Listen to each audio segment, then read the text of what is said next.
Bienvenidos a Finanzas y Abundancia. Hoy tenemos un episodio de lujo con una invitada que le decía que las redes hacen magia porque tengo más de un año conociéndola por esa vía y hoy es la primera vez que la veo en vivo. Catherine, bienvenida. Muchísimas gracias, Sara. De verdad que es un placer enorme poder estar aquí. Escucho tu podcast, compro tus agendas. Me han servido muchísimo para tener una relación más saludable con el tema de las finanzas. Bueno, y para quien no conoce a Catherine, lo primero es que ella es psicóloga, especialista en bienestar emocional, autoestima, amor propio, o sea, todas esas cosas son como que lo más necesario en este momento 100%. En la vida. Y en sus redes es Embrace the Talk, o sea, realmente todo su contenido y todo su labor invita a eso mismo, a abrazarnos, a querernos más. Y te felicito antes de entrar en materia por la gran labor que estás haciendo. Muchísimas gracias, de verdad, lo valoro mucho. Cuéntanos cómo nace tu proyecto y sobre tu nuevo bebé también. Claro que sí. Bueno, mira, me encanta cuando me hacen esa pregunta de cómo nace Embrace the Talk, porque Embrace the Talk realmente nace por mi historia personal. O sea, literalmente es abrazar las conversaciones, pero tú sabes que muchas veces queremos abrazar esas conversaciones externas y no necesariamente la interna. Embrace the Talk nace por situaciones personales que yo viví, situaciones que realmente marcaron un antes y un después en mi vida personal, profesional, en muchos aspectos. Y como que quise darle este nombre porque es mi toque humano. Okay. Yo me defino como una persona que más allá que su parte profesional, primero que todo, en esencia, es humana. Y eso es algo que yo nunca he querido perder y no quiero que se pierda realmente en el proyecto que hago y las personas, obviamente, que se conectan conmigo. La verdad que ha sido todo un proceso a la medida que yo he ido... ¿En qué año inició? En el 2017, iniciando el 2018. Okay. Lo inicié en esa época con Patricia Peña, cuando Patricia Peña también estaba en sus inicios. Ella fue quien me ayudó bastante en este tema del branding, en lanzarme. Yo recuerdo que cuando yo hice mi primer live, yo estaba en su casa y lo celebramos como si hubiese sido una charla con 1000 personas. O sea, ha sido un proceso muy bonito. Y a la medida que el proyecto ha ido creciendo, también se ha ido transformando, porque yo también me he ido transformando. Ha ido creciendo contigo. Claro, porque al final del día, la profesional y la humana que inició ese proyecto no es la profesional y la humana que está parada aquí hoy probablemente hablando contigo, porque hay muchas cosas que han ido evolucionando. Entonces, eso ha sido como Embrace the Talk en sus inicios, mi historia de abrazar conversaciones, pero invitando a la gente a abrazar la conversación más importante, que para mí es la interna. Ok. ¿Y tienes un centro de terapia? Sí, tengo un centro de salud mental, es un centro de bienestar integral, tiene muchos profesionales capacitados, obviamente, y avalados, acreditados, y la verdad es que me gusta mi centro y el proyecto porque somos terapeutas que al final somos jóvenes que estamos iniciando en esta nueva generación, muy actualizados, derribando muchos estigmas. Yo creo que tienen a favor que con el tiempo todo el mundo ha cambiado el concepto de la necesidad de buscarlos. 100%. O sea, ya no es algo como tabú. Sí. Sí, la verdad. Y me imagino que si comparas cuando empezaste a estos momentos, la respuesta del público es claro, diferente. Otra. Claro, totalmente diferente. Lamentable decirlo realmente, pero la pandemia fue un momento de mucho despertar para las personas. O sea, al final las personas estaban encerradas en su mundo y ahí tú no tenías escapatoria. Era ponerte en contacto con tu mundo interno, sí o sí. Hacerte consciente de tu realidad. Hacerte consciente de que si la vida que tú estabas viviendo es realmente la que tú querías, con quién tú dormías al lado, tus relaciones familiares, tu relación contigo misma. O sea, ya no había dónde escapar. No, exacto. Apareció el tiempo que uno se quejaba que nunca tenía y era tú contigo. 100%. Entonces, sí, eso ha despertado mucho este tema de la salud mental, lo cual ¿Te ha ayudado a ti en la parte profesional? Totalmente, pero a nivel personal, o sea, me da mucha gratificación ver cómo las personas realmente están despertando en ese aspecto y viendo realmente que al final del día Como dice mi libro, todo inicia en la mente. Y cuéntanos del libro. Bueno, ¿Cómo ese proceso, qué tiempo te tomó darle forma? Mira, el libro nace en pandemia. Ok. Porque así mismo como las personas estaban pasando por sus procesos, yo también estaba pasando por los míos. Porque el hecho de que uno sea psicólogo no significa, ¿verdad? Que no le va a pasar, ¿verdad? Claro, y que uno no tenga problemas. Claro. Y yo decía, cónchale, tiene que existir algún recurso que sea guiado, que ayude a despertar a las personas de su sueño y algo que pueda ayudarlos, como a ponerse en contacto con ellos mismos. Y de ahí nace como esa necesidad de ayudar a la gente, pero nació realmente de mí, o sea, de mi necesidad. Y ahí empiezo a crear el libro, me pongo en contacto con mi cuñada, que es la que me hace todo lo que tiene que ver con mi branding en cuanto a mi estilo y demás. Hablamos de diseño. Lo empecé a hacer, lo empecé a elaborar y ya luego en el 2022 te confieso que estaba listo. Ok. Pero tú conoces algo que se llama autosabotaje, ¿verdad? Ajá, el síndrome del impostor. Síndrome del impostor. Entonces... Pero vamos a traducirlo para el que todavía está cansado de escuchar y no lo descifra claramente en su vida. El síndrome del impostor es esa parte de ti que piensa que no es suficiente, que literalmente es su propio enemigo. O sea, te autosaboteas literalmente de hacer las cosas porque tu mente te hace creer una historia completamente contraria, con evidencias que evidentemente tú no tienes, y una forma de protegerte es no hacerlo. No hacerlo. Y también eso le pasa mucho al perfeccionista, ¿verdad? Uf, sí. Estamos aquí. Okay. Entonces, en el 2022 estaba listo, pero me autosaboteé. No lo lancé. Y en diciembre del 2022 mi cuñada me dice, el libro va. El libro en el 2023 y yo, ajá. Por encima de ti. Ajá. Y yo, ajá. Y ella dice, va. Y llega enero y me dice, Catherine, tenemos que empezar. Y ya ahí empezamos entonces, ahí busqué asesoría de marketing y todo lo demás.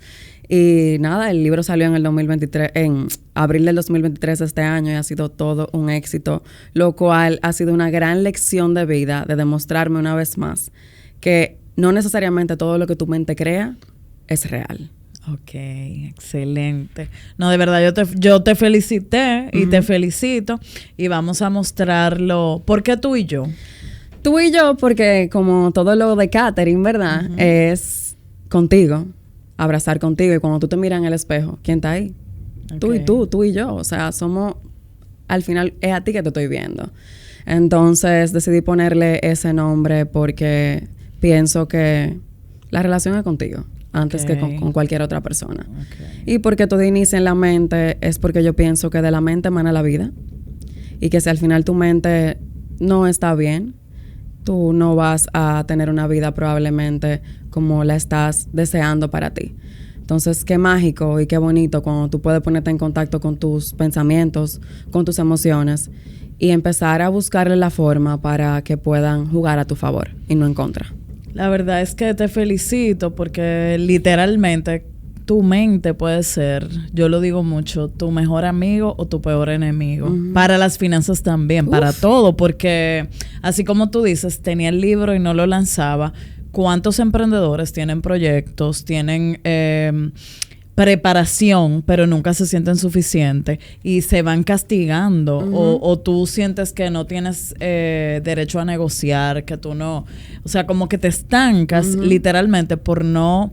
Para mí es como un tema de uno reconectar. Claro. O sea, de tú decir, ok, vamos a unir los cables. Pero 100%. Sí. 100%. Yo pienso que el ser humano es coherencia, Sara. Sí. Yo no pienso que la mente esté separada del cuerpo, ni que el cuerpo esté separado del espíritu. Yo creo que nosotros somos seres integrales. Y que al final del día, lo voy a poner de esta forma súper simple para que la gente lo entienda. Cuando tú te juntas con una persona que no una persona vitamina, sino una persona que te drena, o sea, a nivel... ¿Cómo se llaman lo contrario de las vitaminas? Yo le digo vampiros emocionales. Vampiros emocionales. Esas personas que te drenan, ¿verdad? O sea, imagínate cuando tú te juntas con una persona, tú mentalmente sales desgastado, pero también tu cuerpo te lo informa con un dolor de cuello y con tu espíritu tú te sientes como desganado. Entonces... Es increíble cómo a veces ignoramos todo eso y no nos damos cuenta que todo nos está dando información. Pero al final del día está en nosotros si escucharla, si verla, si notarla y asumir la responsabilidad de hacernos cargo de eso. Así mismo, yo siento, o sea, hay una línea donde es más cómodo tú decir, ay, eso es como místico, eso es, o sea, como que no me están hablando a mí. A mí particularmente en un proceso de mucha tensión, me daban unos dolores de espalda baja y me hacía muchísimos estudios y no salía nada. Y hasta que no trabajé realmente esa parte de lo que me estresaba a nivel emocional, o sea, el cuerpo te va llamando a capítulo. El cuerpo lleva la cuenta y literalmente el cuerpo habla lo que la boca calla. Eso es así. Así mismo. Entonces, fíjense, vamos a tener de regalo para los suscriptores del podcast, vamos a compartir uno de tus libros, luego vamos a comunicarles cuál va a ser la estrategia, pero suscríbanse y estén atentos que van a recibir una copia para ustedes. Cuéntanos, Catherine, ¿cuál es tu primer recuerdo con el manejo financiero? Bueno, esa historia... Dinero y tú, cuéntame. Esa historia... Nunca he tenido la oportunidad de contarla en ningún espacio. Es la primera vez que le voy a contar. Mira, yo siempre he tenido una vena muy emprendedora. Ok. Pero... no necesariamente yo tenía una muy buena relación con el dinero. Yo vengo de una familia donde mi papá siempre ha sido muy estructurado con el dinero. Mi mamá de repente no tanto. Entonces como que yo tenía... los dos mundos. Ok. Y al final, como que con mi vena emprendedora, yo en una época quise empezar un negocio y se me ocurrió la maravillosa idea de pedir dinero prestado a un prestamista. ¿Qué? Entonces, o sea, de primer intento. De primer intento, porque yo no tenía crédito. Okay. Yo no tenía crédito, tenía 18 años, ¿verdad? Y yo tenía un orgullo muy grande en ese momento. Que de pedirle dinero a tu papá. Claro. Entonces, aquí es donde las emociones juegan en nuestra contra. Y vamos a hablar un poquito de eso más adelante. Ajá. Y tomé una decisión por impulso, por ira, por enojo, por querer dármela, en buen dominicano. Y empecé con mi negocio, ¿verdad? Bien. Nada, el punto es que el negocio no fue fructífero. Okay. Y me vi en una situación muy apretada económicamente. Y yo recuerdo que yo había iniciado mi proceso terapéutico ya en esa época, te estoy hablando muy joven. Y no me quedó opción que hablar con mi papá. Okay. Ahí hablo con mi papá, pero mi papá me enseñó una gran lección. Mi papá no fue de estos papás que me dijo yo... Te lo dije. Ni tampoco me dijo yo te lo voy a pagar. Ok. ¿Qué hizo? Él me dijo vamos al banco, vamos a pedir un préstamo a unos intereses menores. Porque gracias a Dios mucha gente hace lo contrario. Va al banco, entonces daña su crédito y cae en manos de prestamistas y ahí todavía es muy difícil volver hacia atrás. Exacto. O sea, como tú no tenías historial, exacto, él te ayudó. Ajá, entonces él fue mi garante. Ok. Pero él me enseñó la importancia de asumir la responsabilidad con el dinero. Excelente. O sea, yo estuve pagando 3 años un préstamo. Y mi papá de alguna forma no me salvó, me ayudó, me tendió la mano, claro que sí. Pero me hizo asumir la responsabilidad. Excelente. Y ahí empieza a cambiar un poco mi relación con el dinero y cómo yo me contactaba con el dinero. Y ahí incluso fue como un balde de humildad. Sí. Porque cuando yo no podía ver a mi papá en su grandeza por otras cosas, X en mi relación con él, pero me hizo poder valorar a mi papá de que él tenía muchas cosas que enseñarme en el aspecto económico, porque mi papá es un hombre muy exitoso. Qué bueno. Y cada vez que yo tengo una pregunta a nivel de negocio, cada vez que yo no sé qué hacer con negocio, lo que sea, la primera opinión y a donde yo voy, que es un lugar seguro para mí, que yo sé que siempre va a querer mi bienestar, es él. Y lo veo como un gran mentor en ese aspecto. Excelente. O sea, que fue un momento de mucha luz, aunque en el momento fue un poco difícil para mí pedir esa ayuda, lo cual me demostró también que pedir ayuda es bueno y que no siempre vamos a poder con todo solo. Es así mismo, muy bien. Tú compartes preguntas incómodas. Ay, sí. Ahora, para que estés un poquito más relax tú, ¿qué preguntas incómodas la audiencia, yo debería hacerme para mejorar mi relación con el dinero? Mira, la pregunta número 1 que me surge es, si yo no quiero seguir siendo esta persona que tiene esta relación con el dinero, ¿qué yo tengo que hacer para no serla? Okay. El primer paso es esa pregunta. O sea, si no me gusta quién estoy siendo, ¿qué yo tengo que hacer para no ser esta persona? ¿Cuáles son esas decisiones que tengo que empezar a tomar que aunque en el momento sean incómodas, que en lugar de darme una gratificación instantánea, me van a dar tal vez un pequeño malestar durante un proceso largo, pero a largo plazo el beneficio va a ser mayor? Okay, eso es lo primero. Excelente. Lo segundo, yo diría, el límite te lo vas a poner tú. Hasta dónde tú llegas y hasta dónde tú vas a permitir que llegue el dinero. ¿En qué sentido? ¿El dinero te va a dominar a ti o tú vas a dominar esa relación que tú tienes con el dinero? Cuando hablo de dominar es tener una relación en balance, ¿ok? Que no sea el dinero que tome las decisiones por ti, sino que tú te puedas ver como una persona capacitada para poder tener una relación diferente con el dinero. ¿Hasta dónde llega eso y hasta dónde llego yo? ¿Cuáles son los límites que yo me voy a poner? Y al final... Y qué bueno que dices eso, porque a veces yo que promuevo ese bienestar financiero y el orden, mucha gente a veces me dice, sobre todo el que no me conoce en general, sino que vio un cortico por ahí, no todo es dinero. O sea, cuando tú tienes el dinero como en control, tú empiezas a decidir las otras cosas, claro, porque ya esa variable deja de ser un punto detonante para ti. O sea, cuando tú lo que no puedes es hacer, el dinero es un medio, el dinero es neutro. Si tú dejas que él como que se apodere de la prioridad de tu vida, ahí sí está mal. Sí, claro, porque es un tema de quién está teniendo el poder en ese momento. O sea, al final del día le estoy cediendo todo mi poder, todas mis habilidades, todas mis capacidades al dinero. Y el dinero está siendo una fuente de malestar en ese momento. Porque soy incapaz de reconocer que puedo desarrollar otras cosas. Entonces, aquí lo bonito de poder saber si lo que estoy siendo en base a la relación con el dinero no me gusta, en quién yo quisiera poder convertirme. Porque al final del día somos seres humanos en constante evolución. Sí. No significa que porque yo tuve una relación difícil con el dinero en algún momento, yo no pueda tener una relación saludable en este momento, porque la tengo. Claro, así mismo. ¿Y cómo pueden las emociones influir en esas decisiones? Yo creo que las respondiste de otra manera, pero danos otro ejemplo. Mira, yo te voy a hablar de emociones en específicas, pero primero yo quiero decir esta frase que me encanta, y es que el problema no son las emociones, sino la forma en la que nosotros nos relacionamos con las emociones. Eso es lo primero. Lo segundo es... Por ejemplo. Si yo estoy muy feliz, lo voy a llevar a un aspecto financiero. Si yo estoy muy feliz, la gente ve la alegría como una emoción positiva, porque la gente piensa que las emociones son positivas y negativas. No hay emoción positiva ni negativa. Las emociones simplemente son. La forma en la que yo me relaciono con ellas es lo que va a hacer la diferencia. Ahora, si yo estoy muy feliz y me estoy yendo muy bien en el negocio, y yo empiezo a explotar dinero, porque me estoy llevando a esa felicidad. Yo no estoy pensando en un fondo de emergencia. Yo no estoy pensando en inversiones. Yo no estoy pensando en cómo yo puedo multiplicar esto que yo estoy creando. Porque me estoy dejando llevar de una emoción y de un impulso, de una alegría excesiva que estoy experimentando en ese momento. Con la tristeza, por ejemplo.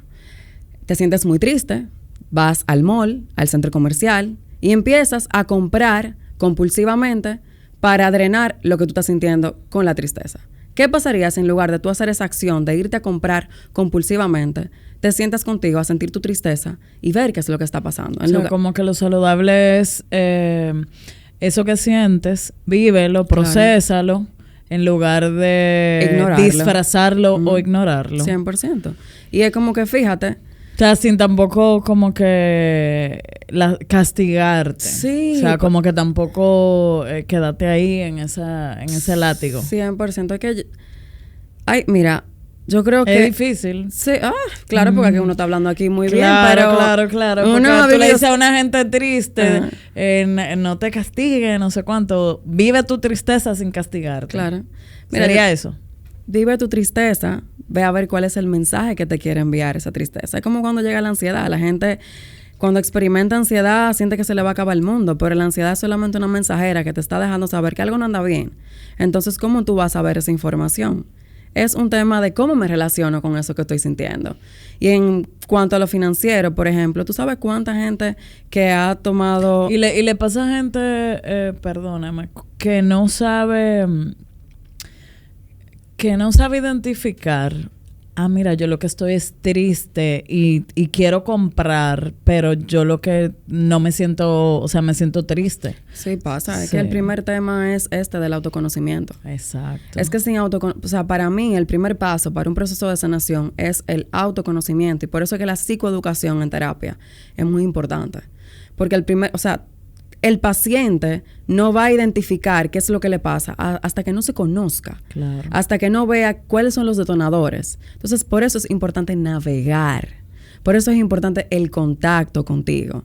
Y que si al final tú no sabes cómo hacerlo, aquí va el buscar ayuda. Y cuando yo hablo de ayuda, yo no me baso solamente en un aspecto terapéutico a nivel psicológico, porque yo he tenido muchos mentores. O sea, ahora mismo yo estoy cogiendo una mentoría en consultoría de negocios con una persona que me está monitoreando hacia la próxima decisión que yo quiero tomar en otro aspecto. Y no en un plano psicológico, en un plano financiero, porque cada quien sabe de su área. Ahora, lo que nosotros tenemos que reconocer es que nosotros no somos omnipotentes ni lo sabemos todo. Y es como uno va a un coach deportivo y tu entrenamiento se vuelve más eficiente y responde a ti. Claro, 100%. ¿Qué estrategias puede justamente hacer alguien que no quiere enfrentar la realidad? O sea, yo prefiero anestesiar eso que estoy sintiendo. ¿Qué tú les recomiendas? Es que no hay estrategia, Sara. No hay estrategia. No hay estrategia. O sea, una persona que no está consciente. Una persona que no está... O sea, está consciente, pero no lo quiere enfrentar. Ah, ok. Ya entendí la pregunta. Está consciente, pero no lo quiere enfrentar. La primera pregunta que yo me haría es... ¿El beneficio que estoy obteniendo de quedarme donde estoy, cuál es? El malestar que estoy sintiendo en este momento por quedarme en esta posición, ¿va a ser peor a largo plazo o va a ser mejor? Va a ser peor. Entonces, ¿cómo yo estoy dispuesto a sentirme o dispuesta a sentirme a lo largo de mi vida?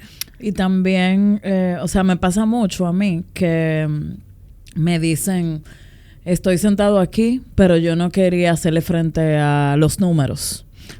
Pero si tú no le haces frente, solos no se van a resolver. O sea, como que tú decides si lo vas a hacer ahora o lo vas a hacer en 2 años.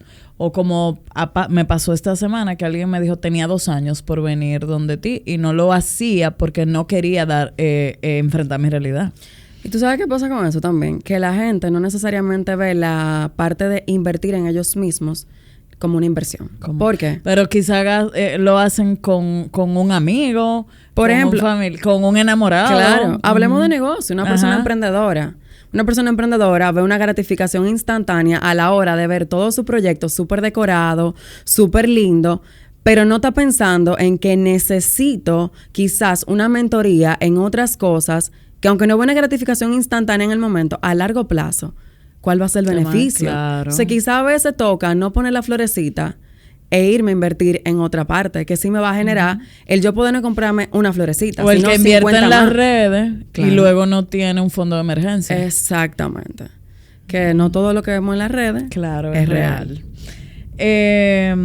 Límites. Esa es la parte yo creo que más me preguntan de cómo yo le digo a alguien que quiero que no. O sea, cómo manejo ese no, tanto conmigo como con mis seres queridos, sobre todo. Primero voy a decir la definición del límite.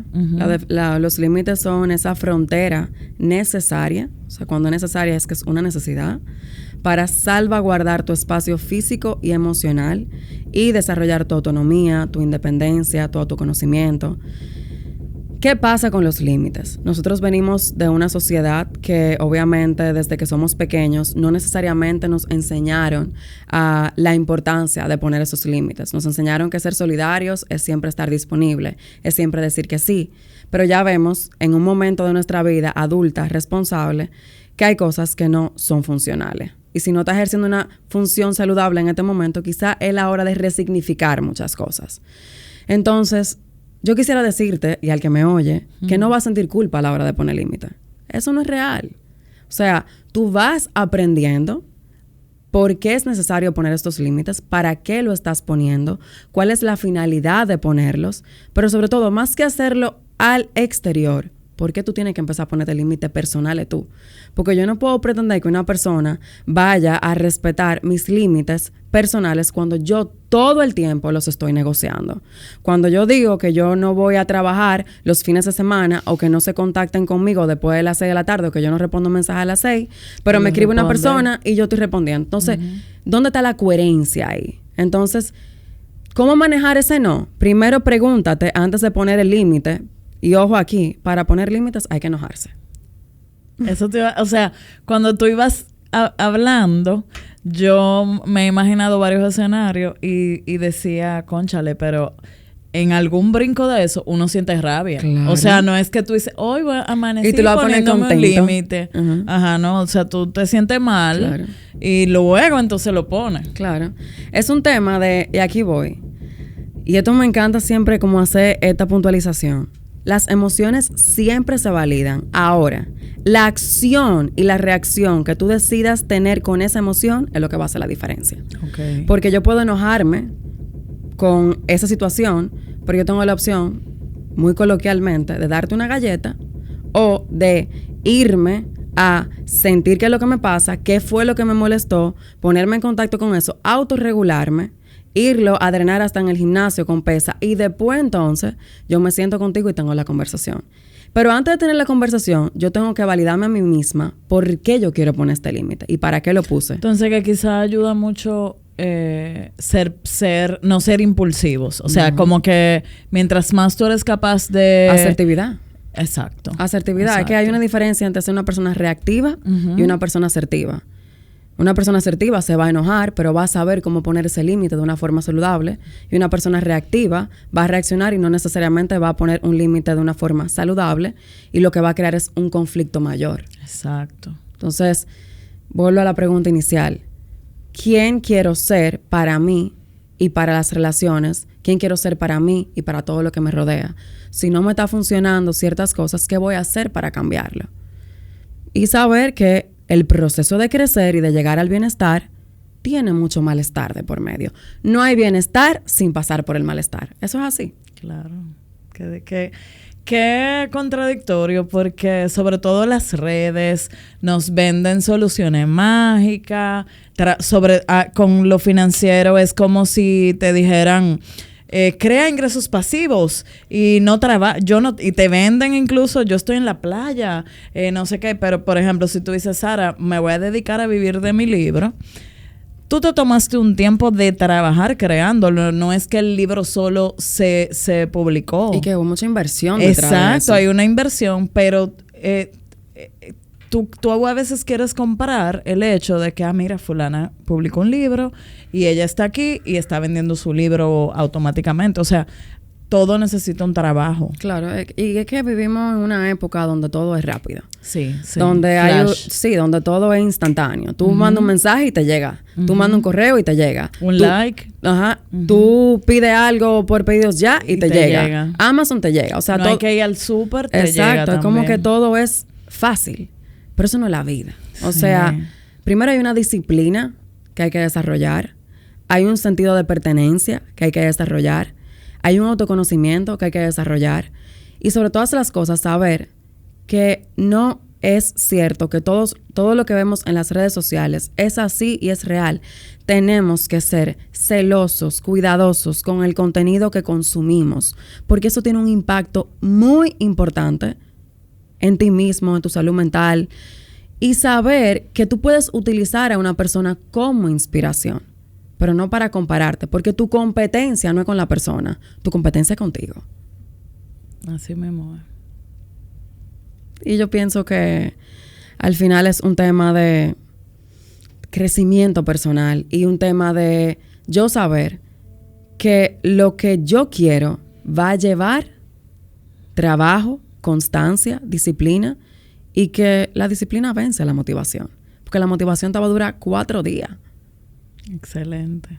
La disciplina es lo que te ayuda a no decirle al despertador postergar y a no quedarte ahí, sino hacer lo que tienes que hacer, lo que tú dijiste que tenías que hacer. Porque hay es como que lo que tú quieres se vuelva tan no negociable que tú hagas ese compromiso contigo.